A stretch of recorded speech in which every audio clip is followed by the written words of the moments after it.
जय हिंद। मैं हूं प्रेरणा सिंह और मेरे साथ है मेरी सहयोगी नीतू गुप्ता और आप सभी का एक बार बहुत बहुत स्वागत लाइव टाइम्स के डिजिटल प्लेटफॉर्म पर। और नीतू, आज बड़ा दिन है क्योंकि वक्फ संशोधन कानून पर सुप्रीम कोर्ट में आज सुनवाई होनी है और इससे पहले 17 अप्रैल को कोर्ट ने केंद्र से जवाब मांगा था, जिसके बाद 7 दिन की मोहलत जो वक्त है केंद्र सरकार को दिया गया। उसके बाद 25 अप्रैल को हलफनामा दायर करती है केंद्र सरकार, जिसमें कहा जाता है कि कानून पूरी तरह से संवैधानिक है। अब इसके बाद all India Muslim personal law board का कहना है कि सरकार के आंकड़े जो है वो गलत है, सरकार ने आंकड़ा गलत बताया और कोर्ट से झूठा हलफनामा देने वाले अधिकारी पर कार्रवाई की मांग की गई। तो ऐसे में आज जो ये सुनवाई होनी है वो अपने आप में बेहद अहम हो जाती है। नीतू, बिल्कुल बिल्कुल महत्वपूर्ण है। देखिए, सुप्रीम कोर्ट में एक बार फिर से वक्फ कानून को लेकर आज सुनवाई होनी है और क्योंकि 5 मई को जो तारीख है वो तय की गई थी और इससे पहले केंद्र सरकार को जो 7 दिन का समय दिया गया था, क्योंकि पिछली सुनवाई जो है वो 17 अप्रैल 2025 को हुई थी और 7 दिन का वक्त दिया गया था। 25 अप्रैल 2025 को केंद्र सरकार की तरफ से हलफनामा दायर किया जाता है और उसी हलफनामे को लेकर अब विरोध जो है वो विपक्ष की तरफ से जताया जा रहा है। लेकिन सबसे इंपॉर्टेंट ये है कि केंद्र सरकार की तरफ से हलफनामा में क्या कुछ कहा गया वो भी अपने दर्शकों को बता देते हैं। देखिए, सरकार की तरफ से जो दलीलें दी गई उसमें कहा गया कि वक्फ बाय यूजर जो है ये सही है। वक्फ संशोधन एक्ट 2025 आस्था और पूजा के मामलों को अछूता छोड़ता है और मुसलमानों की जो धार्मिक प्रथाएं हैं इसका सम्मान करता है। सरकार ने यह भी हलफनामा में दावा किया कि 2013 के संशोधन के बाद वक्फ भूमि में 20 लाख एकड़ की बढ़ोतरी हुई है और वक्फ संशोधन एक्ट के खिलाफ दायर याचिकाओं को खारिज करने का आग्रह जो है वो किया गया केंद्र सरकार की तरफ से, क्योंकि केंद्र सरकार ने यह भी दलील दी कि जब वक्फ संशोधन मामले पर चर्चा चल रही थी तो तकरीबन 36 से ज्यादा मीटिंग्स हुई, जेपीसी का गठन हुआ और फिर जो टीम है वो अलग अलग 10 महानगरों में पहुंचती है, प्रत्यक्ष अप्रत्यक्ष तौर पर लोगों से बात करती है और पूरी जानकारी जो है यहाँ पर जुटाई जाती है।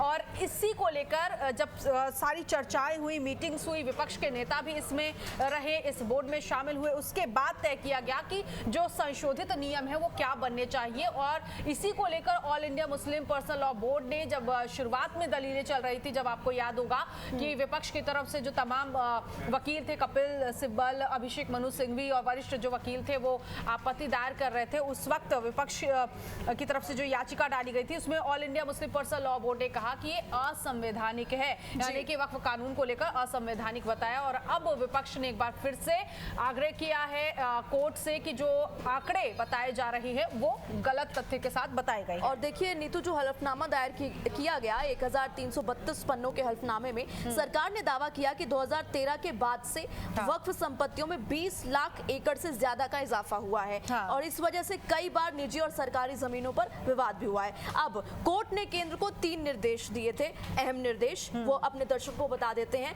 वक्फ बोर्ड पर केंद्र के जवाब तक वक्फ संपत्ति की स्थिति नहीं बदलेगी और कोर्ट से वक्फ घोषित संपत्ति डी नोटिफाई नहीं होगी, वो वक्फ बाय यूजर हो या फिर वक्फ बाय डीड। वक्फ बोर्ड और केंद्रीय वक्फ परिषद में कोई नई नियुक्ति नहीं होगी। बिल्कुल, क्योंकि इस आज की जो सुनवाई है इससे पहले तक इस पर रोक लगाई गई थी। ये 2 जो इंपॉर्टेंट मामले यहाँ प्रेरणा ने बताया है। अब ऐसे में मोटे तौर पर देखना होगा कि आज जो कोर्ट की सुनवाई हो रही है इसमें क्या अंतरिम आदेश आएगा या फिर सुनवाई चलती रहेगी। ये इसलिए भी सवाल उठ रहा है क्योंकि देखिए, संजीव खन्ना जो कि रिटायर होने वाले हैं, मई महीने में रिटायर हो जाएंगे और अभी उन्हीं की बेंच जो है वो सुनवाई कर रही है। 3 जजों की बेंच है, जस्टिस संजय कुमार, संजीव खन्ना और केवी विश्वनाथन इस पूरे मामले पर सुनवाई कर रहे हैं। अब ऐसे में प्रेरणा, एक चीज और यहाँ पर अपने दर्शकों को रिवाइज कराने की जरूरत है कि इससे पहले जब सुनवाई हो रही थी उसमें जो पिछली सुनवाई हुई थी, क्या क्या दलीलें जो है कोर्ट के सामने रखी गई, उसके बाद कोर्ट ने कहा कि देखिए 150 से ज्यादा याचिकाएं लगाई गई हैं, सभी याचिकाओं पर संभव नहीं है कि सुनवाई हो और सभी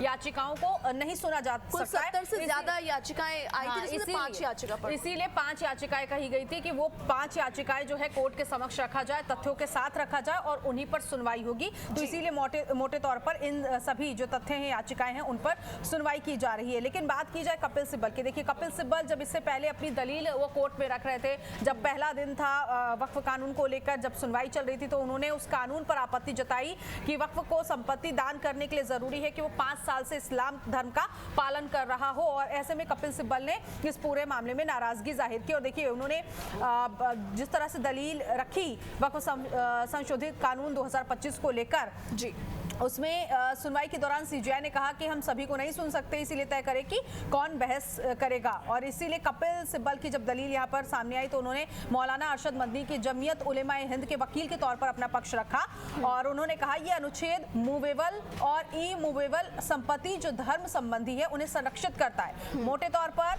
चुनौती किस बारे में है? उन्होंने कहा संसदीय कानून के माध्यम से जो करने की कोशिश की जा रही है वो एक धर्म के आवश्यक और अभिन्न अंग में हस्तक्षेप करना है। और उन्होंने कहा कि मैं अनुच्छेद 26 का उल्लेख करता हूं, अधिनियम के कई प्रावधान अनुच्छेद 26 का उल्लंघन जो है वो करते हैं। वक्त के मामलों में पर्सनल लॉ जो है वो लागू होता है और मैं ऐसे किसी अन्य का अनुसरण क्यों करूंगा। ये तमाम जो दलीलें हैं वो कपिल सिब्बल की तरफ से रखी गई। और नीतू देखिए हलफनामे में क्या था ये हमने बताया, कोर्ट ने क्या 3 बड़े निर्देश दिए थे वो भी हमने अपने दर्शकों को बताया। बताते हैं कि जो याचिकाएं दायर की गई हैं उनकी 3 बड़ी बातें क्या हैं, थोड़ा सा शॉर्ट में बता देते हैं। कानून संविधान के अनुच्छेद 14, 15 और 25 यानी कि धार्मिक स्वतंत्रता, 26 धार्मिक मामलों के प्रबंधन की स्वतंत्रता, 29 अल्पसंख्यक अधिकार और 300A यानी संपत्ति का अधिकार का उल्लंघन ये जो संशोधन कानून है वो करता है। इसके अलावा वक्फ बोर्ड में गैर मुसलमानों को शामिल करना और डिस्ट्रिक्ट कलेक्टर को वक्फ संपत्ति का फैसला करने का अधिकार देना सरकारी हस्तक्षेप को बढ़ाता है। इसके अलावा तीसरा और अहम, ये कानून मुस्लिम समुदाय के साथ भेदभाव करता है क्योंकि अन्य धार्मिक ट्रस्टों पर समान प्रतिबंध नहीं है। तो ये कहना है और तमाम अहम बातें जो इस याचिकाएं में लिखी गई कही गई हैं। और नहीं तो ये भी देखिए कि जब ये जो वक्फ संशोधन कानून बिल था, जब ये बिल था कानून नहीं था, तब भी हमने देखा था पुरजोर तरीके से देश भर में इसको लेकर प्रदर्शन हुआ था। लेकिन ये जो प्रदर्शन का दौर है, विरोध है, वो अभी तक नहीं थम रहा है। और अब ये देखना होगा कि अब ये जो सुनवाई हो रही है इसके बाद क्या होता है, क्योंकि ये बहुत बड़ा इम्पैक्ट करेगा आगे जो भी होने वाला है, विरोध हो या फिर प्रदर्शन हो। और बिल्कुल जब पहली सुनवाई हुई थी तो शुरुआत कोर्ट की तरफ से यही होती है कि जिस तरह से हिंसक प्रदर्शन जो है अलग अलग जगहों पर की जा रही है वक्फ कानून को लेकर, ऐसे में कोर्ट ने भी इस पूरे मामले पर आपत्ति जताई थी। और एक मोस्ट इंपॉर्टेंट जो कपिल सिब्बल ने इससे पहले दलील रखी थी, ये मैं इसलिए भी कह रही हूँ क्योंकि आज की जो सुनवाई है इसी आधार पर बहुत ज्यादा इंपॉर्टेंट हो जाती है। कपिल सिब्बल ने कहा था कि समस्या ये है कि वो कहेंगे कि यदि वक्फ 3000 साल पहले बनाया गया, यानी कि केंद्र सरकार की बात हो रही है कि 3000 साल पहले बनाया गया है तो वो डीड मांगेंगे, बिना डीड के वक्फ करने पर रोक है, यानी कि डॉक्यूमेंट्स जो है वो उस वक्फ कानून के तहत जो संपत्ति दी जा रही है उसकी होनी चाहिए। अब ऐसे में सीजीआई ने उस वक्त सवाल किया कि इसमें गलत क्या है, यानी कि डीड मांगेंगे, वेरिफिकेशन होगा, डॉक्यूमेंट्स मांगेंगे, इसमें गलत क्या है। कपिल सिब्बल से ये सवाल पूछा गया तो सिब्बल ने जवाब दिया कि बाय यूजर हो तो डीड कैसे होगी, वक्फ बाय यूजर को तो हटा दिया गया, इसीलिए फिलहाल आज की सुनवाई तक इस पर रोक लगा दी गई है। और अब देखना यही है कि कोर्ट की तरफ से आज क्या रहेगा अंतरिम आदेश, क्योंकि देखिए ये पॉसिबिलिटी बहुत कम है क्योंकि अभी भी इसमें जो है देश उलझा हुआ है। और ऐसे में अंतरिम आदेश को लेकर जो कहा जा रहा है कि क्या कोर्ट अंतरिम आदेश देगा, तो अगर अंतरिम आदेश देगा तो कहीं ना कहीं उलझने जो है उसी तरह से बरकरार रहेंगी। जो खास तौर पर जो एक विशेष समुदाय है उसके बीच वो उलझन रहेगी। और जिस तरह से हिंसक प्रदर्शन हमने देखा और ये जो वक्फ कानून को लेकर अभी भी समझ जो है वो कम देखने को मिल रही है, तो ये विरोध प्रदर्शन आगे भी होता रहेगा। इसीलिए ये मुझे ऐसा लग रहा है कि सबसे ज्यादा चांसेस जो है कि सुनवाई आज जो होगी और एक और नई तारीख जो है वो जनता के सामने आएगी कि जैसे पहले दी गई थी। हाँ, जैसे पहले दी गई थी कि इस मामले पर आगे क्या कुछ होता है। लेकिन आज जब दलीलें रखी जाएंगी कोर्ट की तरफ से, खासतौर पर all India Muslim personal law board की तरफ से जब दलीलें रखी जाएगी, क्योंकि वो लगातार यही कह रहा है कि असंवैधानिक कानून है, तो ये यहाँ पर तथ्य के साथ भी रखना है कि असंवैधानिक क्यों है। आप ये आपत्ति जाहिर कर रहे हैं कि बोर्ड में गैर इस्लामिक धर्म के लोग जुड़े हुए हैं, लेकिन इसको लेकर भी कई तरह से इससे पहले भी विवाद हुआ था।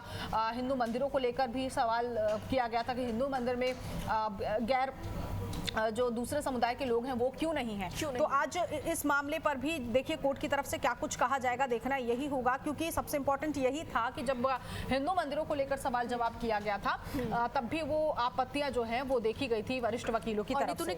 कपिल सिब्बल ने ये भी कहा था कि केवल मुस्लिम ही बोर्ड का हिस्सा हो सकते थे, अब हिंदू भी इसका हिस्सा होंगे, ये अधिकारों का हनन है।